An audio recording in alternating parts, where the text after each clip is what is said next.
Welcome to Natural Habitat Adventures Daily Dose of Nature. Today's topic, bird photography basics, equipment, settings, and techniques, presented by NatHab Expedition Leader Aditya Panda. I'm your host, Rob Mess. Thank you all so much for joining us here today. Over to you, Aditya. Thank you, Rob. Hello, everyone. Great to see you all again. Um, uh, Slightly unusual topic for me, perhaps, today, but I thought it was about time we talked about birds. It's off season here in India, as you know. We aren't really going on safaris or leading trips at the moment. It's the rainy season, the monsoons, and we're all mostly confined to home. And this is a great time for birding. I mean, who doesn't like birds? Um, you know, in my line of work, where I lead primarily big game, large carnivore, mega herbivore trips, it is not unusual to find guests or sometimes even my colleagues um, just saying, go, go, go, don't stop for the birds. Let's go after the tigers. Let's go find elephants and things like that. But even they will, at least secretly, admit to admiring birds. Birds are everywhere. Birds are beautiful. Birds are interesting. Birds can keep us engrossed for hours, and we know how many people take up birding and bird watching and bird photography really, really seriously. It is one of the finest hobbies ever. And on today's webinar, that's what we are going to be talking about. For those of you who are eagerly looking forward to your trips, you don't necessarily have to be on safari to be using your cameras or to be out in the wilderness looking for animals. You can, spend your time when you're home photographing the wildlife around where you live, and there's wildlife everywhere. Even in the middle of New York City, you get to see peregrine falcons hunting pigeons, and that counts, easily qualifies as some of the most extraordinary wildlife action anywhere. And birds all over the world are there in practically every kind of environment, even in the most urbanized ones. So when you're home, you don't need to pack your cameras in. You can always take them out and go out birding. And today, that's what we will be talking about, primarily on the subject of bird photography. But today's webinar is aimed at the basics. So it is aimed at the beginner bird photographer or the amateur.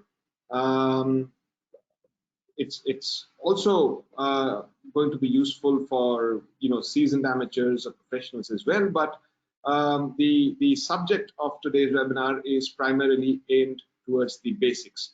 I will at a later date definitely do a webinar on more advanced techniques and on things that could take our bird photography to the next level. But today, let's stick to the basics. For those of you who've been who are listening to my webinar for the first time or who haven't traveled with me in the past, my name is Aditya Panda, and I have been leading NatHab expeditions in India since 2016.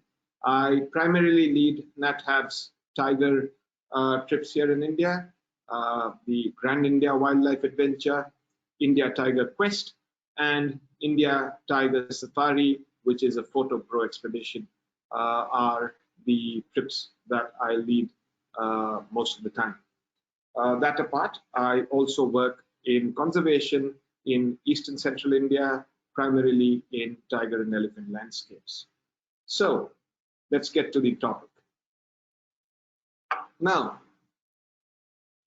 the most important thing about bird photography, besides having all the gear and knowing how to use it, is to find your birds.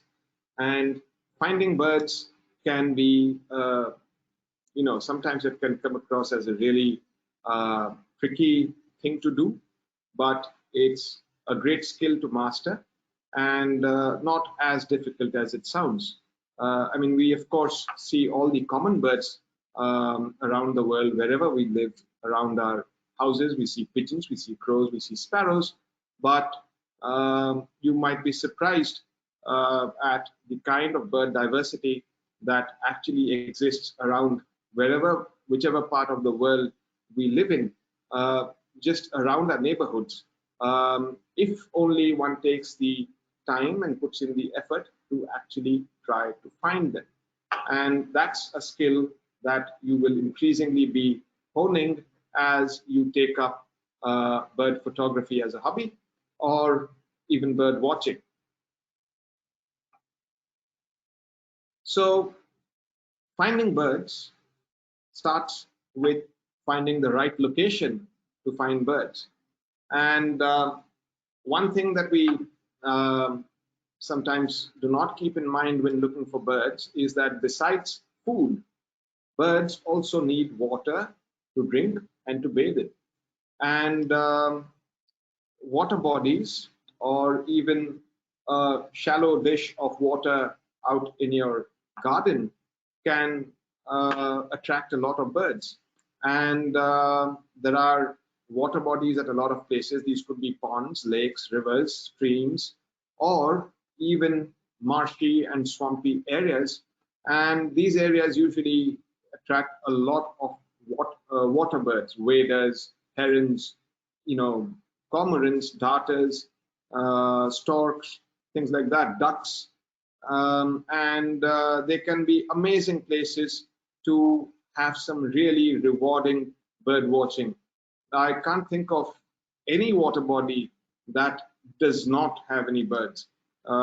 Most water bodies, most marshy and swampy areas are usually rich bird habitats, especially so in the warmer parts of the world.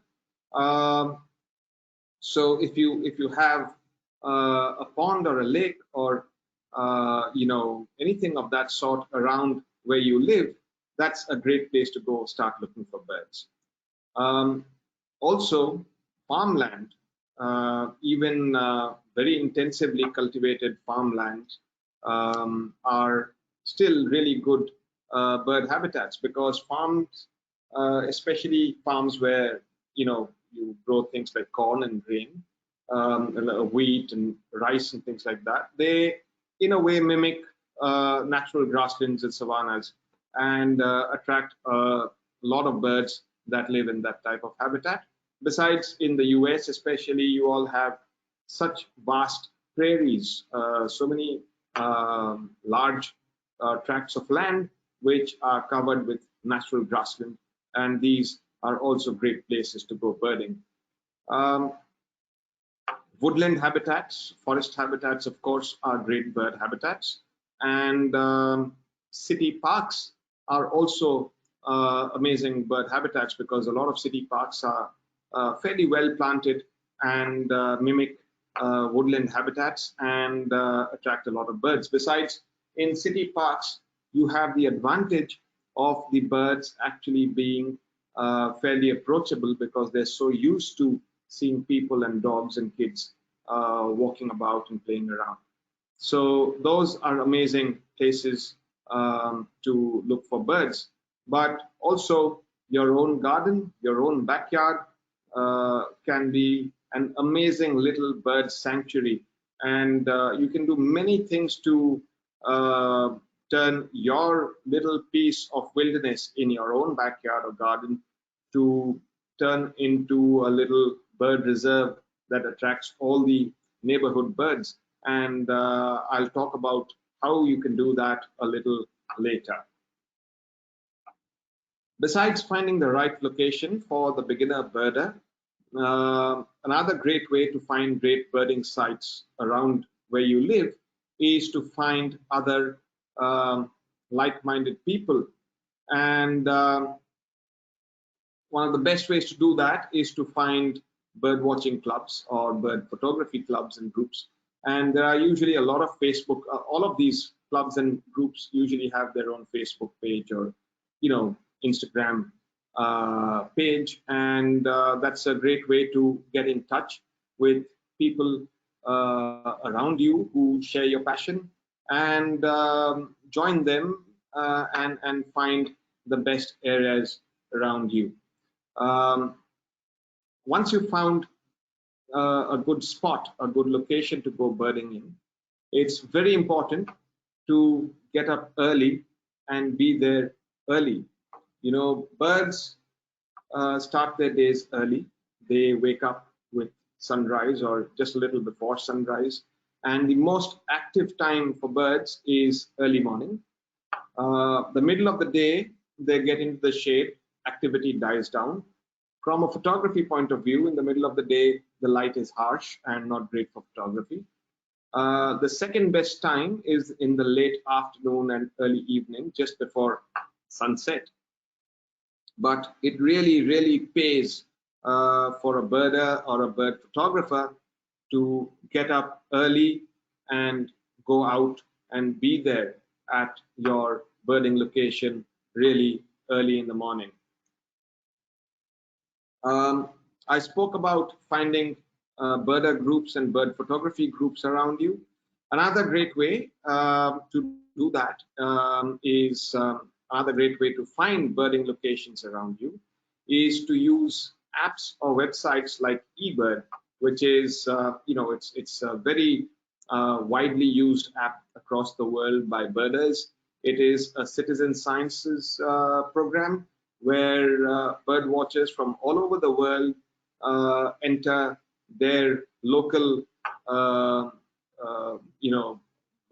bird watching data onto an app that has been designed by Cornell University, and there is no part of the world that hasn't been covered by this app now, and all you have to do is download it, log in, and there is a button called the Explore button, which if you enter will show you a map of the world with all the reports that people put in from their local areas, and all you have to do is just zoom in to your part of the world, to your locality, and it'll show you the birding hotspots around you. So these are some of the ways in which you can find the best locations, the best sites to start bird watching in or bird photography in. But once you've found a site, then you begin your real, really applying your skills in finding birds and getting close to them and photographing them. Also, another thing to keep in mind is to understand seasons. You see, all around the year, in different seasons, in different months, there's different kind of bird activity around you. Birds have their breeding seasons, which is a great time to see them indulge in breeding behavior. It's a great time to photograph behavior and activity. There's a lot of nest building going on. There's a lot of courtship going on. The males are trying to woo the females, and in the case of birds like jacanas, you can observe some really interesting behavior like polyandry, where multiple males will try and impress a female, and she then lays eggs in the nests of 4 or 5 different males and goes away. And it's the job of the males to incubate the eggs and raise the chicks. Migration is one of the most interesting phenomena in the bird world, and migration happens all around the year. There are birds that are winter migrants, there are birds that are summer migrants, and there are birds that are local migrants who migrate very locally at different times of the year. For me here in the tropics in India, for birders in India, winter is the most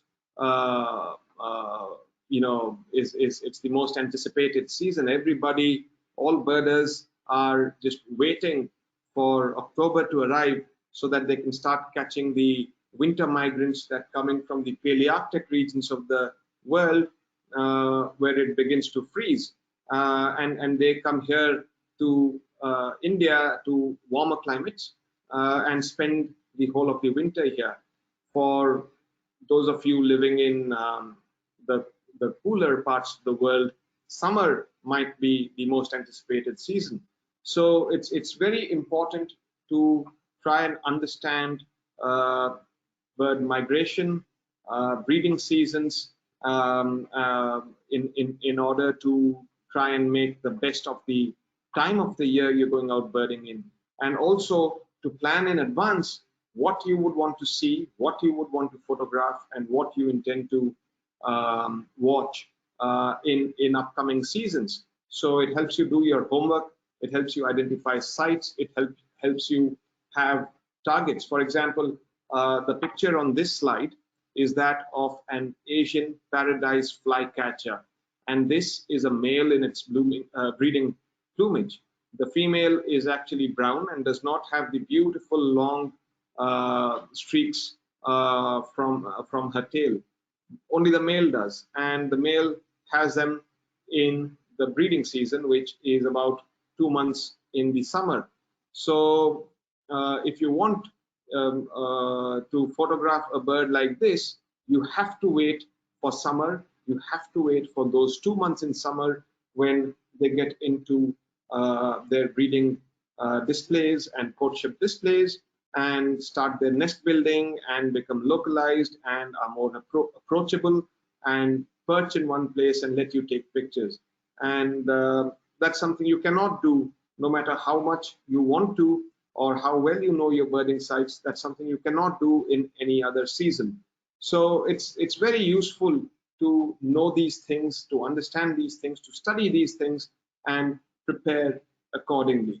Also, from season to season, the plumage of the birds changes. A lot of birds have different colors and different feathers in the breeding season, which they do not in the rest of the year. Also, after the nesting season is over, you might see a lot of juveniles which have very different plumage and colors than the adults do. So it's very interesting to see those things and to document those things. And it's always useful to have a good bird book with you, which will help you identify these birds in different morphs or different plumages. And a good comprehensive bird book should have each bird illustrated at least in 5 different illustrations, male and female in breeding and not breeding plumage, and juvenile in juvenile plumage. So get a good bird book and start doing your homework. And also, from season to season, as I was explaining, behavior changes.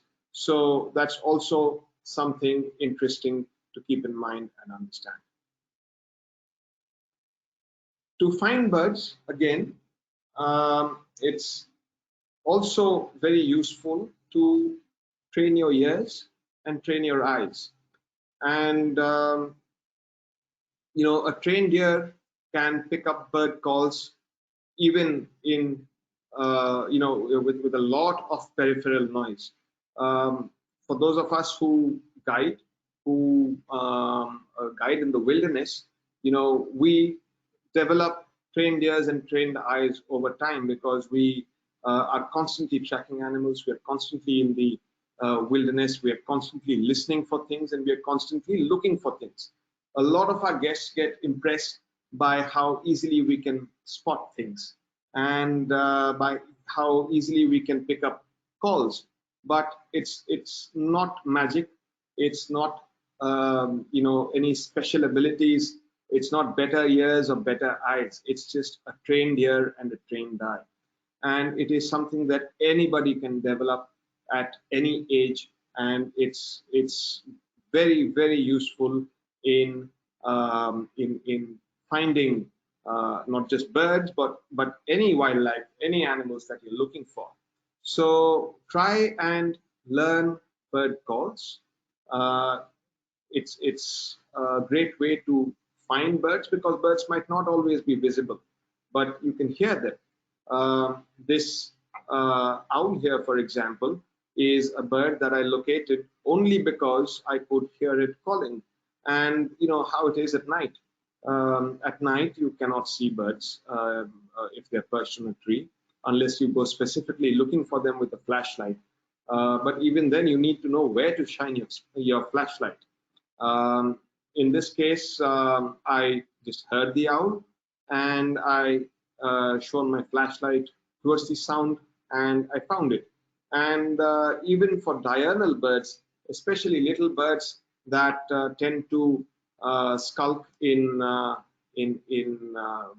thick vegetation, in branches and bushes, calls are a great way to find them. So do try and learn bird calls. There are a lot of bird call libraries now that you can access online even for free. And if you just spend time listening to them and correlating that with the birds you see and the birds you know, then you will learn bird calls really, really quickly. And as far as a trained eye is concerned, if you spend time out in the wilderness watching birds, you will know where to look to find particular kinds of birds. Your eyes will learn to look at the base of bushes for ground birds. If you're looking for them, you'll know where to look in branches to find tits and warblers and little birds like that. It's just a matter of time and a little bit of effort, and your eyes will become naturally trained to that and will dart from the right spot to the right spot automatically once you build that skill up a little. Learning behavior is also very important. As a photographer, you want to capture birds doing interesting things. You don't just want to, get just a record shot of birds. You need to be able to look through your viewfinder or your binoculars and anticipate what the bird is going to do next and be ready to get that shot. This Indian roller here is, they perch on, especially the males, they'll come and perch on a very prominent perch, like this one is perched on a termite mound, and they start calling. They start giving out a territorial call, or in the summer season, or in the spring season, mating call to attract females. And when they do that, their throat feathers swell and they throw their heads back like that. And because I knew that the bird was about to do that, I was able to be ready and get a picture of it doing exactly that.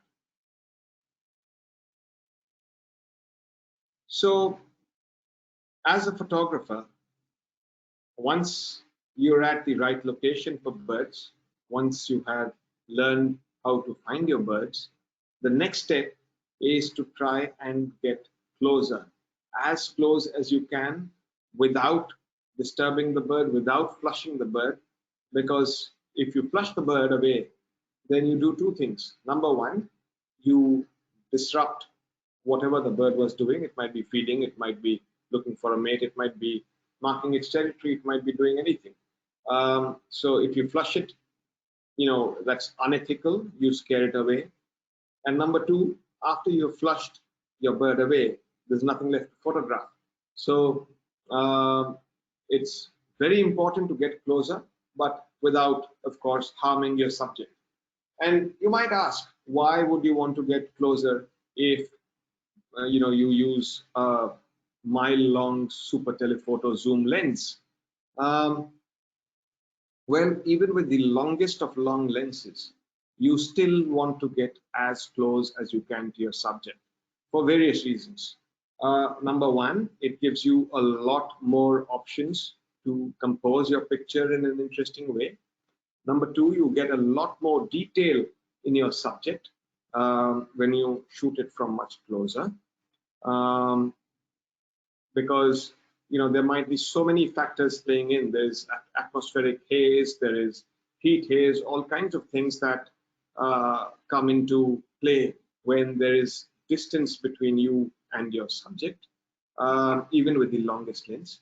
And no matter how long the lens is, birds, except some very large birds, most birds are still usually too far away to get a nice frame filling shot like this one. And ultimately, to get maximum quality out of your picture, you don't want to crop it to the extent possible. You want to crop it as little as you can. So it's very important to try and get closer to your bird. And how do you do that? There's many ways of doing it. Again, like having a trained ear and a trained eye, it is also an art to get closer to your birds or any other wildlife subject. It doesn't necessarily have to be a bird. It really helps to learn the art of stalking. You have to learn how to approach your subject without disturbing it and without being prominent yourself and without it being apparent that you are approaching the subject. So lowering your profile, getting down on your hands and knees, crouching, creeping up slowly, really helps you get close. Of course, whenever you're out in the wilderness, be it for photography or just for watching wildlife, it always helps to wear drab colored clothes. Drab colored clothes, you draw less attention. Imagine being in a bright orange or a fluorescent colored shirt and trying to get close to a bird. Every living thing around will notice you and get alarmed and go away. If you're in a forest habitat, you might want to wear green. If you're in a desert habitat, you might want to wear browns and yellows. But regardless of wherever you are, as a rule, out in the wilderness, you must wear drab colored clothes. And wearing drab colored clothes, camouflage clothes, really helps you blend in a little bit and makes you less prominent to all the animals and birds around. Every animal has a fight or flight distance, as we call it. It's the minimum distance that an animal or bird will allow you to approach before it decides to fly away, or if it happens to be a larger animal, it might even decide to fight because it might feel its personal space is being invaded. In birds, this flight distance can vary from place to place and species to species. In areas, beaches and parks where birds are used to seeing people around a lot, the flight distance is quite less. You can approach fairly close without scaring the birds off. But in areas where the birds are not so used to people, the flight distance might be much more. This also applies to areas in which birds are hunted. The flight distance is usually very, very large. They will take to wing, from a very long distance the moment they notice you. So it is important to try and understand that as you creep up to a bird, as you stalk a bird, keep an eye on it, keep an eye on its behavior. Say, for example, the bird is feeding or busy doing something of its own. As you creep up, keep an eye on every time, on what the bird is doing. Every time it lifts up its head to look at you. Every time it lifts up its head, stop, slow down, take pictures, because you never know if the very next moment the bird will fly away. If it feels confident, it might continue to feed. Use that opportunity to try and get a little bit closer, as close as you can, without, without flushing it, as I said, without scaring it away. You have to know, as you try and approach, as you try and get close to your bird, you have to know where to draw the line and where to stop and just take pictures and then let the bird go. Often, approaching a bird in a straight line, approach is going to scare it away. So a zigzag approach, as I call it, is often very useful and lets you get much closer to a bird without unduly scaring it. So walk in a zigzag pattern, but gradually getting closer towards the bird as you follow that pattern. Every time the bird looks at you, it should feel as if you're going sideways and not approaching it. And if you do that with patience and diligence for long enough, you will get closer. As photographers, whatever the distance might be between you and your subject when you detect it, even if you can reduce that by half, that makes a huge difference in the ultimate result that you get. In the picture that you get, it makes a huge difference. It decreases it increases your magnification by 2 times. It increases the amount of detail that you can gather in your picture. It increases the amount of space that you can fill up in the frame with your subject. So you don't necessarily have to be at minimum focusing distance from your bird. Even if you can reduce the distance between yourself and the bird by half, that's huge. So a trick that we follow as wildlife photographers very routinely is what we call taking safety shots. So when we first find an animal, or bird, when we first detect it, we'll take a few pictures just in case, because we don't know if the animal or bird will remain there after we try and get closer. And then we get a little closer. If it is still there, we take some more pictures, and so on and so forth. We try and get closer and closer and closer till it is time to draw the line, and we know that, okay, this far and no further. And that way you will ensure that you get some pictures, and also you will possibly get far better pictures at the end of your shoot. But even if you don't get those great close-ups, you still know that you've got your safety shots, so you have some pictures of the subject and something to work with, which is much better than no pictures. Another way of getting closer to birds is to anticipate their approach and be ahead of them. Say, for example, you're walking on a beach and looking for shorebirds. You want to photograph shorebirds. They might be little, they might be drab colored from a distance, but shorebirds make for excellent pictures when you can get close to them. So imagine a bunch of shorebirds feeding along the shoreline, feeding along the water on the sand. Now, when they feed, they are constantly moving up along the beach, along the shoreline. So if you keep following them, then number one, chances are that you never get close enough to them, because at some point they will freak out and they will take wing. And number two, you will be approaching them from behind, so you will not be getting nice face shots, or all you'll be getting is their backsides. So what you would want to do here is try and anticipate which direction the birds are sort of constantly moving in, and then skirt around, say by 100 yards, and go ahead of them and wait. Chances are that the birds will eventually come towards you, and you will get nice shots of their faces.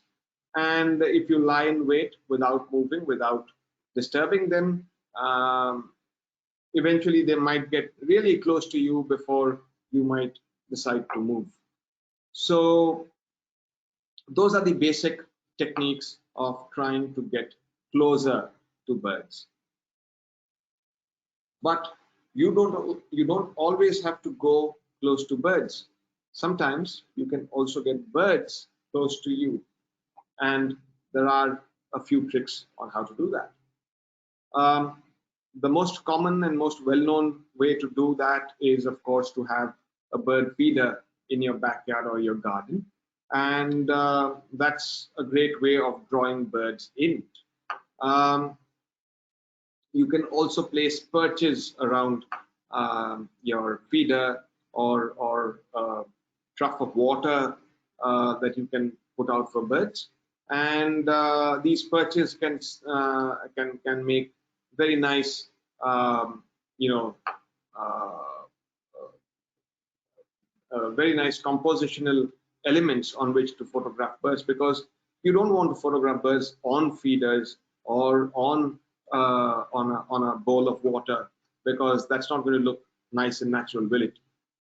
It's always nicer to photograph them on natural looking perches like branches and things. Um, Another great way and very fun way of watching birds is to set up a bird photography hide or a blind, which you can easily get at any REI store or places like that, or you can even build one yourself if you're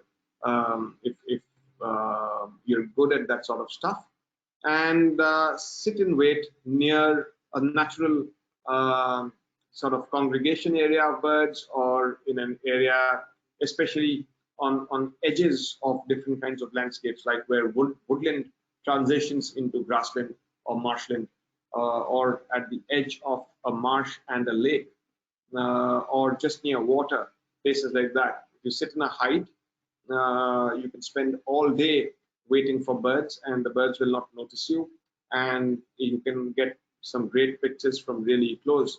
One suggestion with hides is that if you place your hide a few days or a few weeks in advance at the spot that you intend to watch and photograph birds at, then that allows time for all the local wildlife to get used to that hide and start considering it as a part of the natural landscape. Um, Another great way to get close to birds or get birds close to you is to use your car as a hide. Cars are amazing hides. They can move, unlike your regular hide. And when you're inside your car, most animals and birds will not be able to tell you apart. They'll only see the car. They don't see the biped form of the human, so they don't get scared. And cars are very comfortable hides. You can place all your equipment around you. You can use your car windowsill as a base on which to put a bean bag or a tripod mount. You even get car door tripod attachments, and rest your lens and take some great pictures. Um, and another way of getting birds closer to you, especially in your private premises, or in public areas like parks, is acclimatization. You know, when birds feel safe in an environment, when they see you, but you are not moving around randomly, you are not scaring them, you are seated in one position, you are usually calm and keep to yourself, and are seated on a chair or uh, out of your window, they start getting used to you, and once they start getting used to you, they will automatically come a lot closer to you than they would if they were in an environment where they saw people as threat. So acclimatization is also a very useful way to attract birds, but you have to be very careful as to where you're doing it. For example, you would not want to do it in an area where it is legal to shoot birds, or you would not want to do it in an area where birds get shot even illegally, because then that is going to make them trust people, and then there are chances that they might get shot or harmed easily. In any, in any form of approach to any wild animals or birds, it is always very important to keep in mind that we have a responsibility towards not altering that animal or bird's behavior to its own detriment. That's something that's very important to keep in mind and something to do very, very responsibly. As I was mentioning, this spotted dove in my garden would come regularly to a dish of water that we always leave out for birds. Our summers here are atrocious and oppressive, and birds just flock to um, uh, this little trough of water that we keep. But they make it so easy for us to photograph, but the the trough doesn't look good in pictures. So what we have done is we have placed a few pots of plants around it, and there's this plant called the desert rose, which which is a couple of feet away from that water. And what birds will do is they'll first come land on the branch and then go into the water, wash themselves, drink, and then come back and settle back on the branch and then dry themselves. And that gives me a really nice perch on which to photograph birds. So place some natural perches, or natural looking perches like branches and twigs about a couple of feet or a foot from your bird feeder, and you will get some really nice shots of birds. This, by the way, is a jungle babbler. Now, to the big topic of what gear to use. They say if you're too lazy to go to the gym, just start getting into wildlife photography. That's as good as going to a gym, because you carry these huge lenses and that gives you all the weight training you need. But of course, I'm kidding. You don't necessarily have to have the longest and the largest and the most expensive super telephoto lens for getting into bird photography. A medium telephoto lens will do just perfectly great. But still, there are a few things to keep in mind before investing in gear for bird photography. Of course, try and get the fastest camera that you can buy, the one with the fastest frame rate, the one with the best high ISO performance, so that you can shoot high fast shutter speeds without too much grain in your pictures. Despite what I said, super telephoto lenses do help. It's always great to have them, but one cannot always have them. Number one, they're very expensive. Number two, they're very cumbersome to lug around, and then you have to use a good tripod, and then every time your bird moves, you need to move with the tripod and the lens, and it becomes quite a task. So that's something that I would recommend only for advanced amateurs or advanced bird photographers. A medium telephoto lens like a 100 to 400 millimeter or a 200 to 500 millimeter, or you get a lot of these 150 to 600 millimeter lenses these days. They do just great. They are easy to handhold. You can walk around with them. You don't necessarily need a tripod with them, but tripods are always good.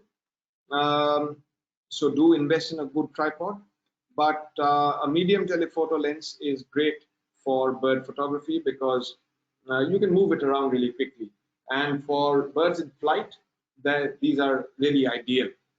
Also, you don't necessarily have to buy a DSLR or a mirrorless camera and a long lens. You get a lot of these super zoom cameras like the Sony RX10 series or the Nikon P1000 950 series. These cameras have fixed lenses. They're really compact, but they have really, really long telephoto zooms, and they're very easy and very handy for bird photography. Let's talk a little about the settings that you might want to use. Usually, in my personal style of photography, I always try and use the widest possible aperture that I can in order to isolate my subject from the background and get all the attention on the subject and just blur everything else. And that gives me two advantages. Number one, it isolates my subject from the background, which makes it really pop out in the picture. And number two, having a wide aperture allows you to use very fast shutter speeds. Fast shutter speeds are great at freezing action, and wild animals and birds are always moving about, most of the time at least. And that way it gives me a very sharp frame of the subject, and that's why I like wide apertures, and that's what I would recommend that you use most of the time. However, in some situations, for example, if you're shooting a bird in flight against a blue sky or a distant background of some sort, I would choose an aperture closer to f8 or f10. That way I get the bird sharp from wingtip to wingtip. Narrow apertures give you a longer or a greater depth of field, which means that more things in your frame are sharp, and birds in flight do really well with narrow apertures, because then you can get the bird sharp from wingtip to wingtip. And narrow apertures also help you get a bluer sky. But for stationary subjects, for birds that are perched, I would prefer a wide aperture. For birds that are in thick cover, I would always use the widest possible aperture, so that I have a very shallow depth of field and I can isolate my subject from all the clutter around it. When you are photographing birds in a flock, depending on how you want to compose your picture, you might again want to use a narrow depth of field, or a narrow aperture, so that you have a lot of the birds in focus rather than just one. Exposure compensation is really useful with bird photography. If you're photographing something, say a bright bird like an egret against a bright background like the sky or the sun or water, your camera's tendency will be to brighten the scene even further, because your subject is brighter than the background. Your camera will tend to overexpose a little bit, which will cause your subject to sort of wash out. And what you want to do there is to dial down your exposure compensation a bit. So when you have a bright subject against a less bright background, you want to dial down your exposure compensation a bit. If you have a dark subject, a dark colored bird of some sort against a bright background, what your camera is going to do is it's going to try and darken the frame even more, because it is seeing that the background, that the majority of the frame is bright, and it's going to use an average calculation to bring down the exposure of the frame. So when you have a dark subject against a bright background, you want to dial up your exposure compensation a bit. As far as shutter speed is concerned, I would always recommend that with birds you use as fast a shutter speed as you can, because they're moving, they're flying, especially the little birds, they fly very fast and they fly very erratically. So do use as fast a shutter speed as you can without ruining your ISO.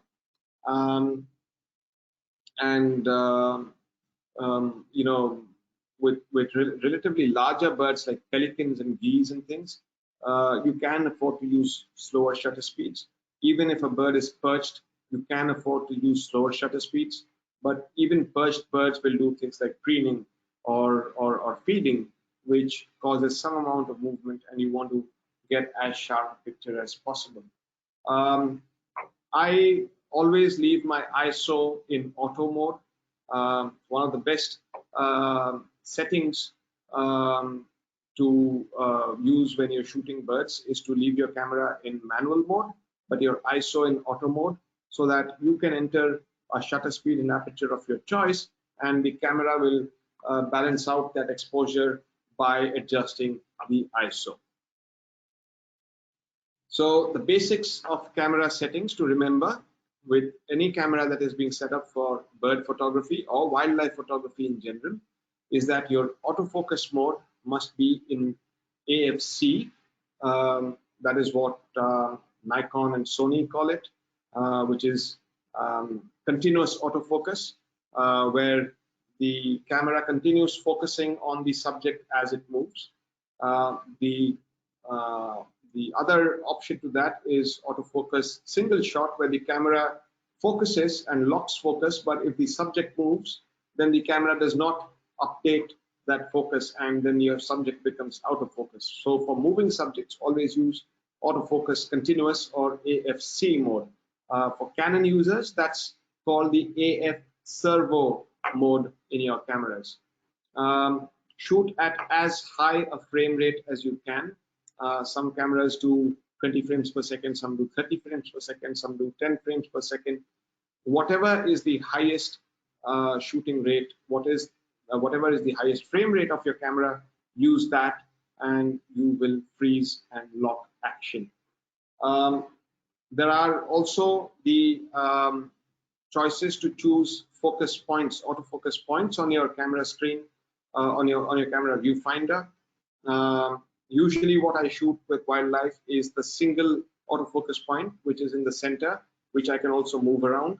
And I usually place that on an animal's eye because I want very, very precise focus, usually through a lot of clutter to get my subject sharp.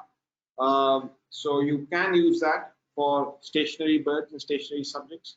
But for birds in flight, you might want to use multiple autofocus points so that there is a higher chance that as your subject moves around in the frame, that some part of it or the eye of it is in focus.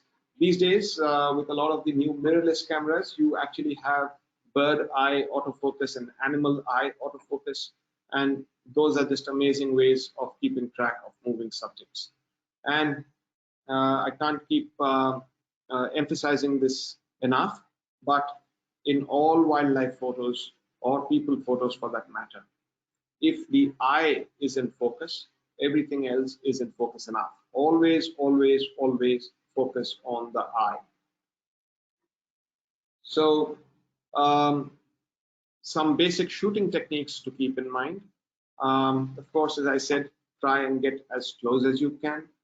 A lot of us tend to photograph down at animals or birds or up at them. We just don't remember to put in the effort to try and get to the same level as the eye of the animal. Eye level pictures make for much more engaging pictures. They also give you a far less cluttered background, so giving you much nicer background blur. And it's always worthwhile to try and get down to eye level of a bird, or if it is on a tree, then to try and find a vantage point somewhere, if it is possible at all, to try and get to the eye level of that bird. Stabilize your lens, very, very important. Invest in a high quality tripod, use bean bags, learn and master lens handling techniques so that even when you're hand holding and shooting, your lens and camera do not move at all. There are vibration reduction and image stabilization modes in cameras and lenses that you must turn on for any camera or lens that is being used for wildlife photography.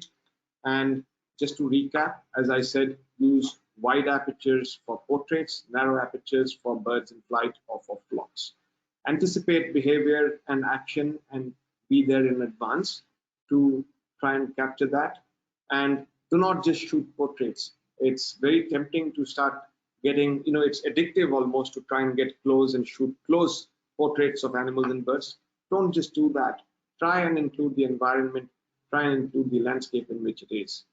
And there's another thing that I would strongly recommend for those of you who are keen on this. You don't even need to invest in camera gear. You can do this even with your iPhone, and that is a trick called digiscoping. A lot of the spot scopes that you get for wildlife watching and observations will have an attachment using which you can attach a camera or a smartphone to it, and then that spot scope becomes your super telephoto lens. So those were some of the things to keep in mind. Also very important to keep in mind are the ethics of bird photography. Number one, don't be competitive with other birders. It is silly.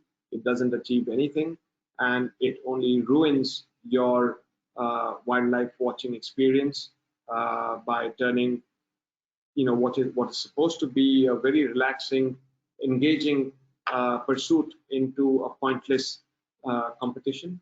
As I kept saying multiple times on this webinar, do not flush birds. It is just not done. Do not use call recordings. Call recordings can cause a lot of damage to birds, and I wish I could speak more elaborately on that sometime, but I can't do it right now because we're running out of time. But do not use call recordings. It distracts birds from breeding, it distracts them from feeding, it distracts them, it stresses them out a lot. Just don't do it. Don't bait birds, don't feed them in areas that are outside of your own private premises, especially in natural habitats. Don't do it. It alters their behavior. It is not good for them. Stand up and speak up for the bird watching sites in and around your neighborhood. A lot of them are threatened with development. A lot of them vanish overnight with land use changes. Try and be ambassadors for their conservation in your local area, and never ever ever disturb nests. Nesting birds and chicks should just be left alone, except if you are really sure that you can observe them and photograph them without at all disturbing them. So with that, I would like to move to the question and answer session, and I really look forward to the questions that you have. Over to you, Rob. Thank you so much, Aditya. Now, before we start with the question and answer session, I would like to remind everyone that you can submit your questions via the question field in your control panel. So if I'm a beginner, do you recommend shooting in burst mode, or is that a waste of time? It's never a waste of time, always in burst mode, because if you shoot single shots, animals move around, they do things, and if you are shooting in burst mode, you are capturing many frames a second, and there are much higher chances that you will get the animal or bird in an interesting pose. So always burst mode. Got it. Thank you. Are there some colors that birds can't see? For clothing, what colors would you recommend? Always drab colors as a rule, because drab colors, earth colors, as we call them, grays, browns, khakis, greens, these are colors that will invariably blend in with whatever environment you're in. So regardless of what kind of environment you're in, your clothes, if they're in earth colors, they will easily blend in with the soil, with the rocks, with the plants, so as long as they're drab earth colors, any color is fine. Good to know. Thank you so much. So how do we know where to draw the line when approaching a bird before it flies away? Well, there's no rule of thumb really. You really have to err on the side of caution, and over time, of course, as you get more experienced, you will get to understand when a bird starts showing behavior that it is about to take off. When the bird stops doing whatever it is doing and starts looking at you continuously, that is usually a strong sign that it is about to fly away. So before the bird starts getting too wary, just stop approaching it. Don't approach it to the extent that it stops doing what it's doing completely and starts only looking at you, because the very next second it's going to fly away. Got it. So, do you know what the name of the owl with the big speckled chest was? The one year, that was a brown wood owl. Got it. So is there a camera besides the Nikon D5 that you recommend? Oh, there are many. There is a huge list of every major camera manufacturer these days, be it Canon, Nikon, Sony, Fuji. All of them produce cameras that are intended for wildlife photography, that are intended for fast action sport and wildlife photography. So there is a whole lot of them. I use the Nikon system. I am currently shooting with the D500, which is an APS-C body. It's not a full frame, and a camera like that is additionally useful with birds because it further crops the image and lets you get even closer to the bird from a photographic point of view. There are others like the Z6 II, the Z8, the Z9, all of which are phenomenal for birds. The Z6 II, the Z8, and the Z9 are cameras that have bird eye autofocus, and most of the major mirrorless cameras these days have that feature. Those are just next level. Those are amazing. Can you explain a little bit about back button focus? It's a little confusing. Okay, I'll just get my camera before I do that.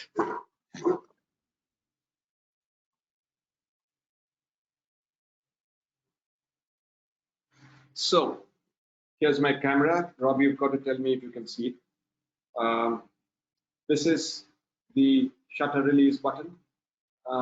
Most cameras have a default setting where when you half press the shutter release button, the camera autofocuses.